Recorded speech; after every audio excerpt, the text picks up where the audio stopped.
Change your heart, change your life, change the planet. Hey everybody, it's Tim Van Orden coming to you from the Glastonbury Road in Glastonbury, Vermont. And today I want to talk about flow states and deliberate practice.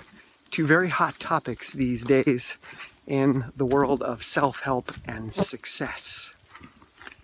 The reason that these topics are playing around in my mind right now is that I had an interesting experience this morning as I was getting ready for this run. I was tying my shoes and I noticed that I was being very deliberate in that process, which is not something that most of us ever think about. We learned how to tie our shoes when we were a kid, hopefully, and we've gone on autopilot ever since. And I've never been happy with the way that I tie my shoes, but I never thought that I needed to upgrade it. I would often apologize for it or explain it as people would see me tie them and they're like, wow, that's a really strange method. And my explanation was, I'm left-handed. That's how I learned how to tie them. I don't know how to tie them the normal way. So when I listened to Bill Nye's book, Everything All at Once, a few months ago, and he said that there is a perfect way to tie your shoes using the square knot bow, I thought I'd give it a try. Because he said that using this method, your shoelaces don't ever come untied, even if it's just a single knot. And this is a problem for runners, especially in races. If your shoe comes untied in the middle of a race or in the middle of a workout, you can trip, or in a race, you can lose your shoe and lose significant amounts of time. So I wanted to give this a try. And I found that it was really awkward to use this method because my brain wanted to take the easy route. It wanted to do what it already knows. It wanted to get out of this very resource-intensive part of the brain, the prefrontal cortex, and go back into the basal ganglia, which is where routines are stored, so that we don't have to spend a lot of energy thinking about them anymore. We don't have to be conscious of what we're doing anymore. And that's the basal ganglia taking over, which is what happens when we practice something enough. Eventually it becomes less and less and less conscious and moves back into the basal ganglia. Like driving. You can drive with your eyes closed, but don't do it.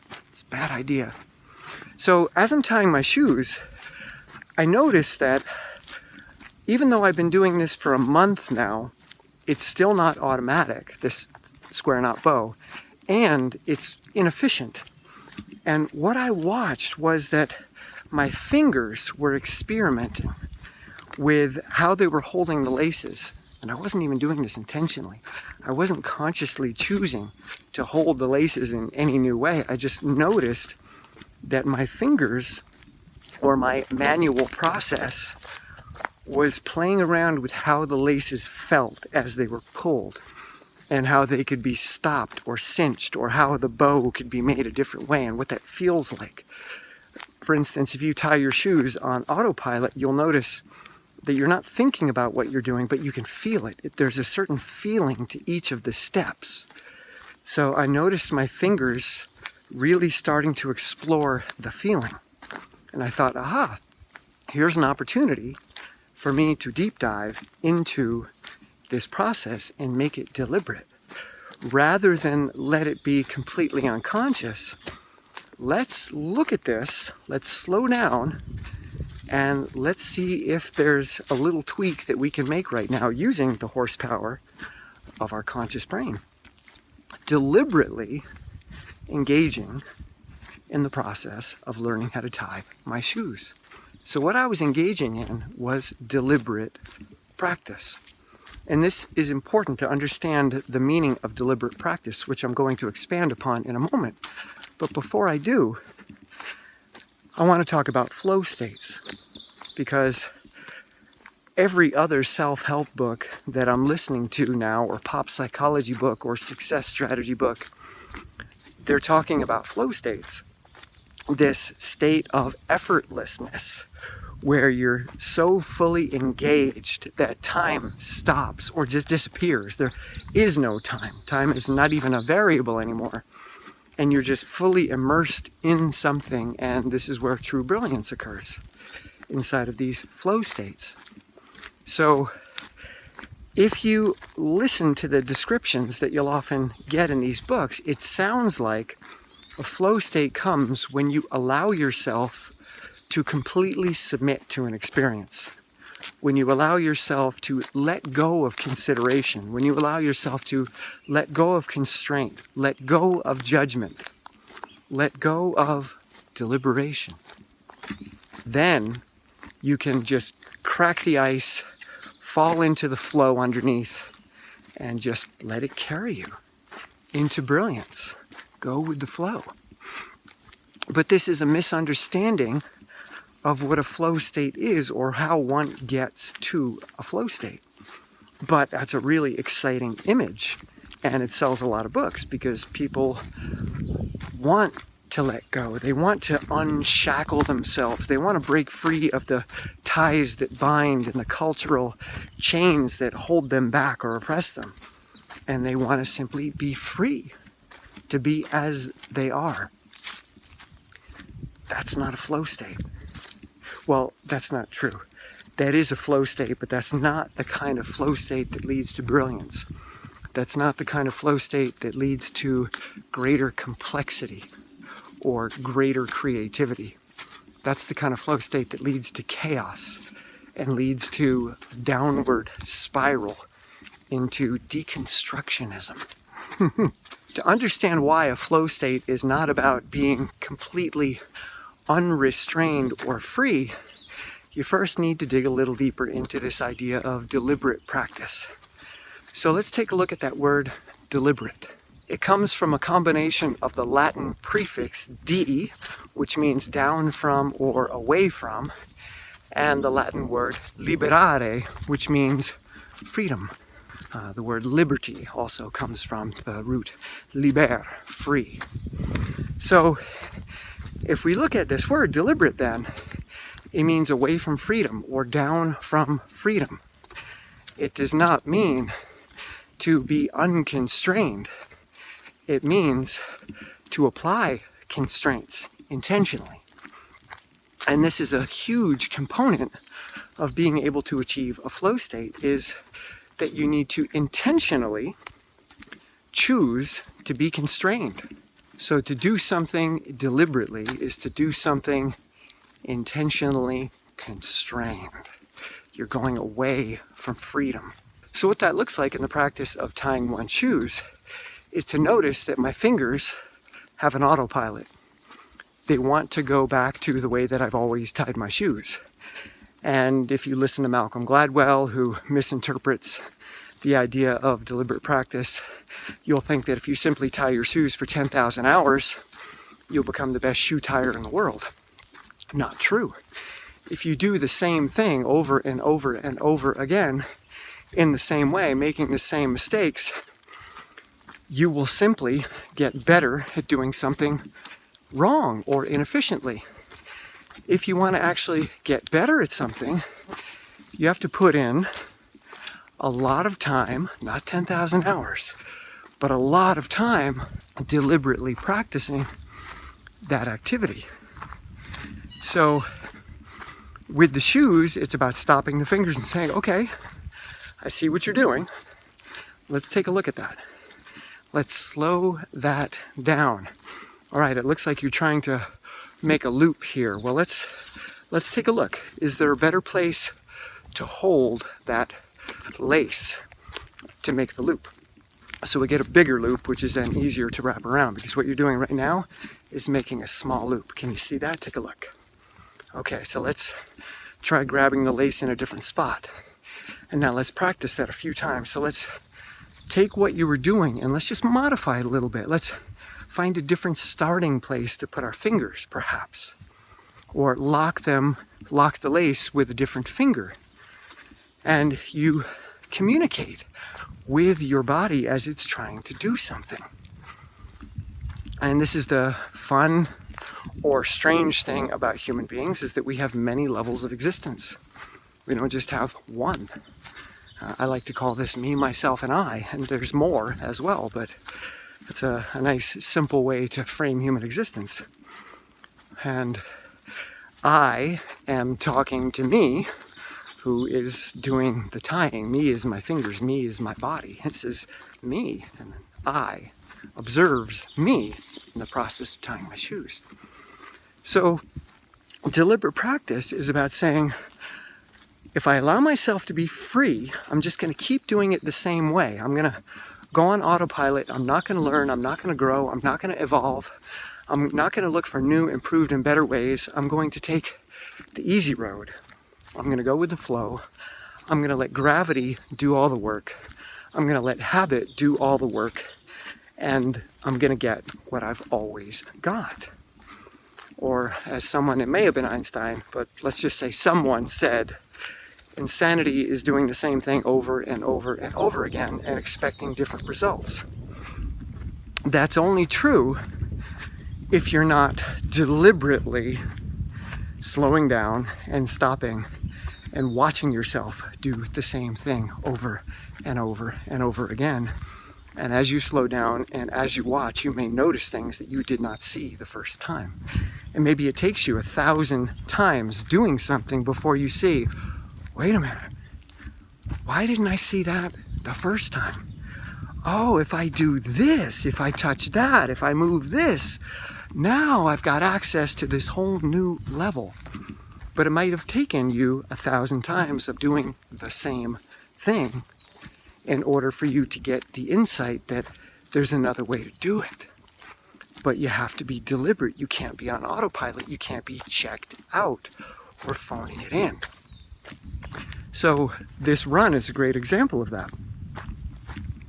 When I got up this morning and I was tying my shoes, I did not want to run. I didn't really want to do anything. I was having a rough day. I'm having a rough month. And I'm really, really gentle with myself in these states. And rather than telling myself what I have to do or reminding myself of goals that I have committed to, I simply get into the moment, nurture myself, and say, okay, let's just put on our shoes. That's it. And then in the process of putting on my shoes, I noticed that there was a process there. And putting on my clothes, I often deliberately put on my clothes. I do so with intention. I do so and I try putting them on a different way. I try feeling the clothes going over my skin and over my head and hair. And I deliberately involve myself in the process of getting dressed. And now it's become somewhat habitual that I have this really mindful, sensual process of getting dressed. Which is kind of ironic because for most people, sensuality is about taking your clothes off, and I found a way to make putting your clothes on sensual. But that's me. So I got myself dressed sensually, still not excited to run, but here I am with shoes deliberately tied, clothing deliberately on, a little bit of positive feeling because I had that sensual experience, and I had a moment with my shoe tying. And those moments feel good because it feels like I'm actually engaged in my life. I'm not just being carried along in some narrative. I'm not just being carried along inside of a depressive context, like it's another day and here I am and whatever, and I don't give a crap. Finding those deliberate moments is like opening up a window, letting fresh air in and saying, wait a minute, it doesn't have to be this way. There are other possibilities here. So let's slow down and let's take a look. And let's actually touch things in a different way. Let's move things in a different way. Let's not go with freedom, because freedom always takes you downhill. Freedom is about achieving a low energy state. That's what everything in nature wants to do. That's entropy, if you're familiar with entropy. It's about everything moving to a lower energy state. Gravity is about things moving to a lower energy state. Time is about things moving to a lower energy state. Everything in physics is about things flowing downhill, either literally or figuratively. And your brain wants to do the same thing because there are chemical and physical costs to mental and physical activity. And your brain and body are incredibly efficient. they want to do everything they can to conserve energy because we evolved in an environment with very scarce resources. So the brain does not like to waste energy, so it tries to make things as efficient as possible.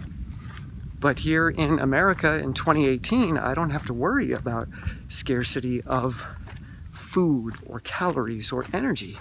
So I can take my time and be deliberate. I can actually make better use of my time. I can make better use of being an American in 2018 and actually try to do something with that rather than flowing downhill into a state of depression, even though I'm living in the time of greatest abundance in human history.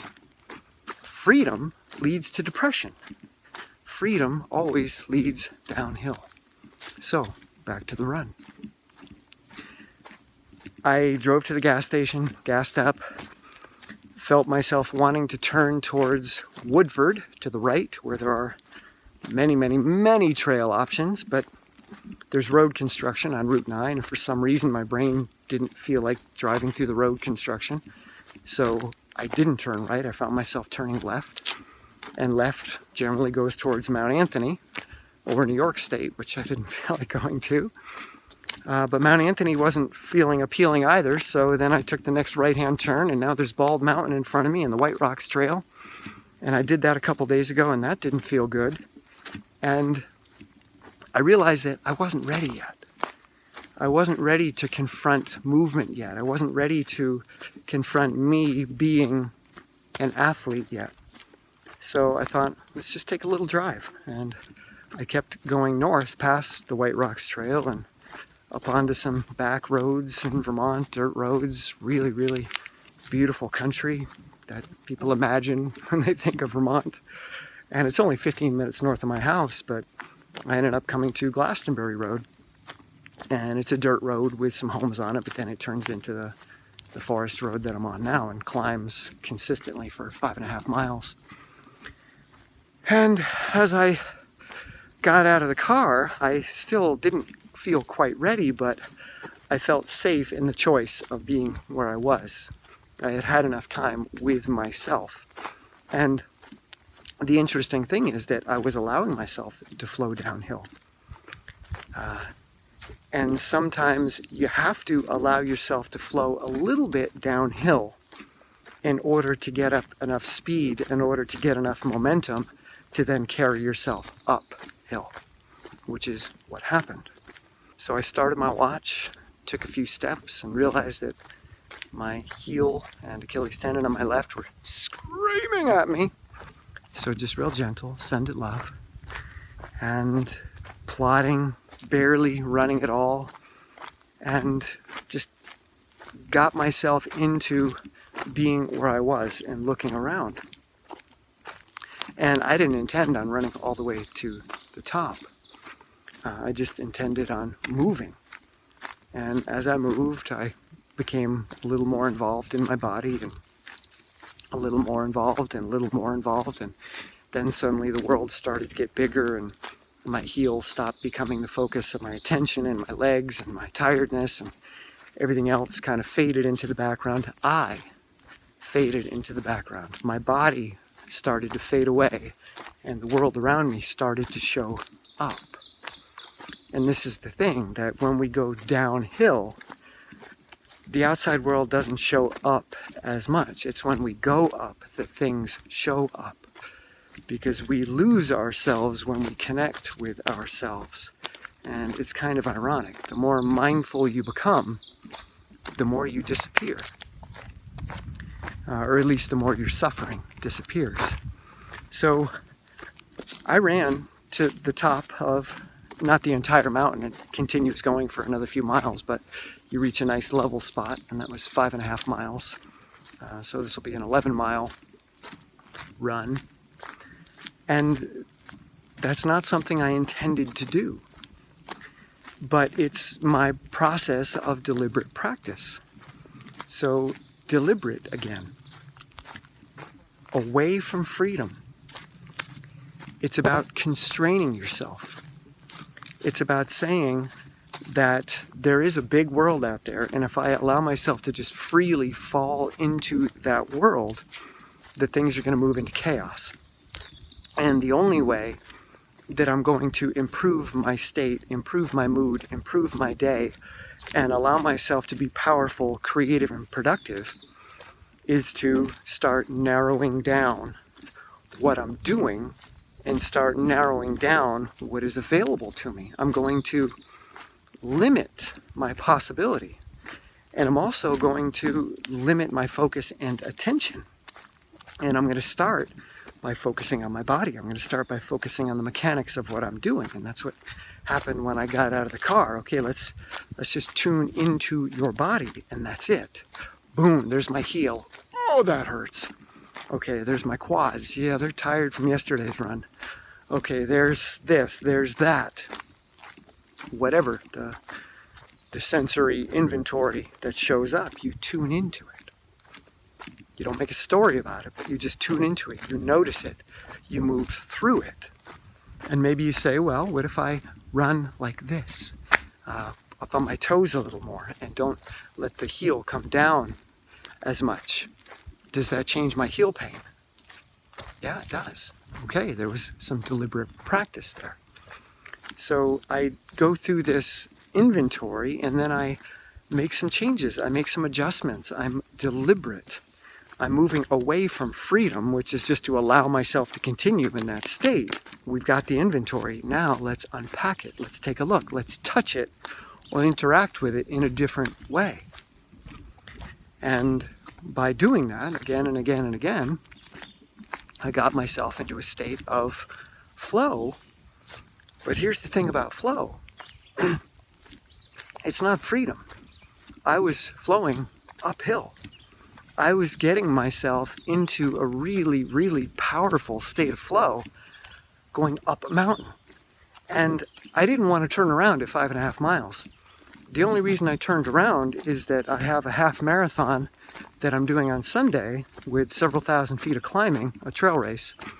And I wanted to leave a little bit in the tank if I'm going to do this race. So I didn't need to turn around there for how I was feeling. I felt great.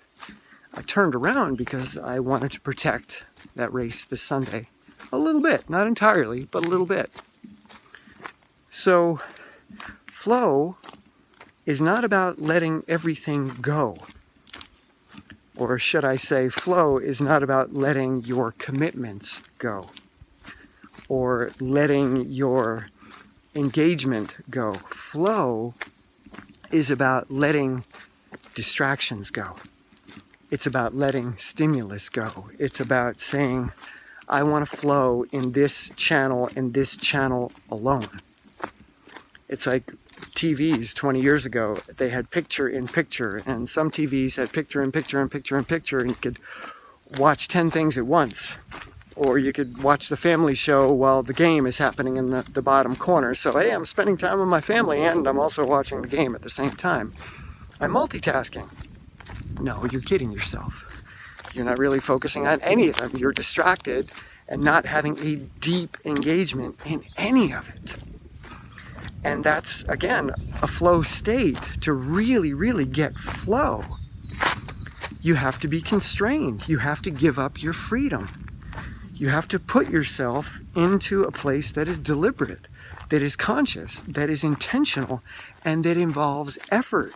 And you have to be mindful there. And when you do this, you get into these really powerful, deep states. And you start to flow uphill. And it's when you flow uphill that you create complexity, that you create things that can do work, that you create things that are significant. Not when you flow downhill, unless your downhill flow is coming off of the mountain that you just climbed. But you're building that mountain in you first, and then you can enjoy flowing downhill after. But that's not the flow that has the most value. That's just the icing on the cake. It's the cake that matters. So you could think about this mountain. When it rains, the water could just flow evenly across the entire surface, and you get little trickles coming down. You wouldn't ever really get any significant flow, and in fact, when the sun came out, it might just evaporate all the water because the water wasn't concentrated enough in any one area to be able to withstand the sunlight. But if that water starts to come together because channels are dug, then little by little, those trickles come together and they form a little stream. And then more of those little streams start to come together. They meet, and you have a brook.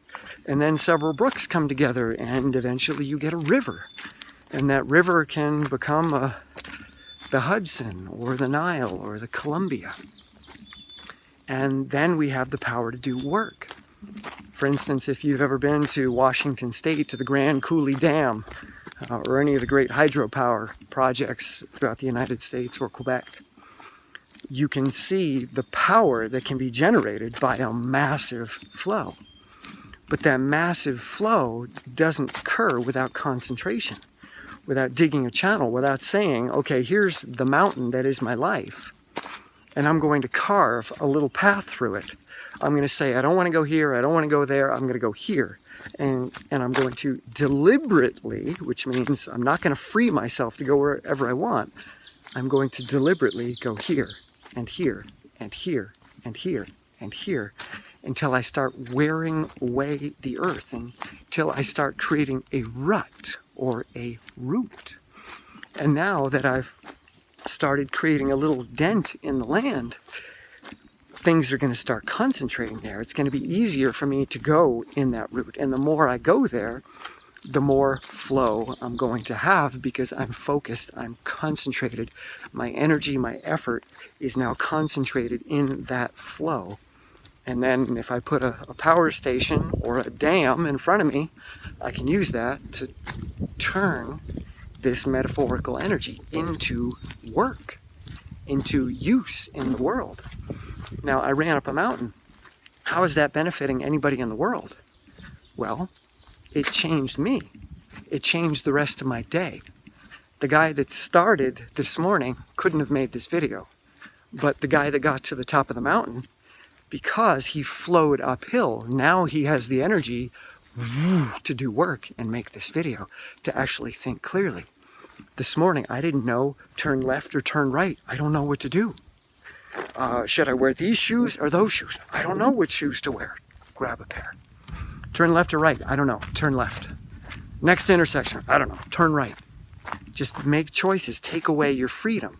Don't allow yourself to sit there and spin with unlimited possibilities. Say, no, I'm making a choice. I'm going here. And the more that I choose to go here and here and here, the same place over and over again, which is really the 10,000 hour rule, I'm choosing to give up my freedom.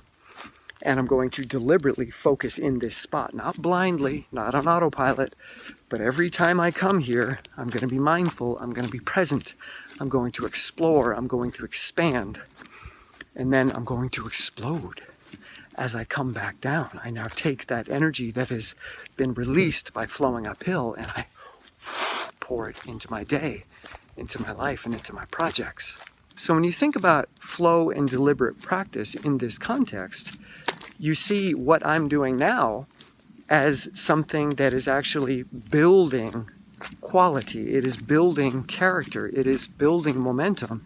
It is actually building a person capable of greater complexity, rather than somebody wasting time in the world, rather than someone who is running away from something. When I run up a mountain, I'm running towards something. I'm running towards a me that is capable of greater complexity. I'm not running away at all. In fact, deliberate practice is the opposite. Deliberate practice is taking yourself and saying, right now, you're not free. Right now, you're going to do this.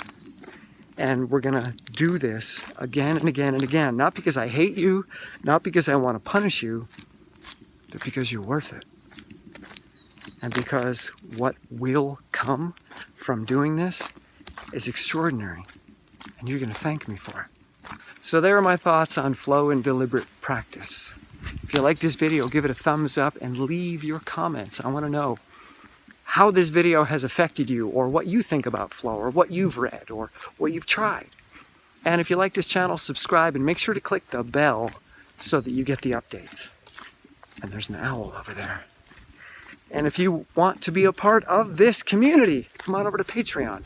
$1 or $2 a month.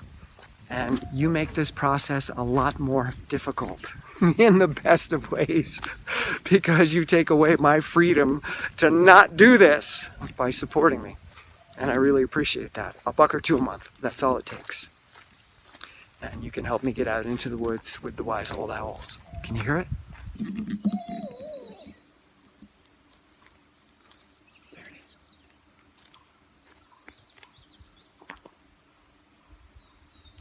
Did you see it? That was so cool. What a beauty. All right. I'll see you guys.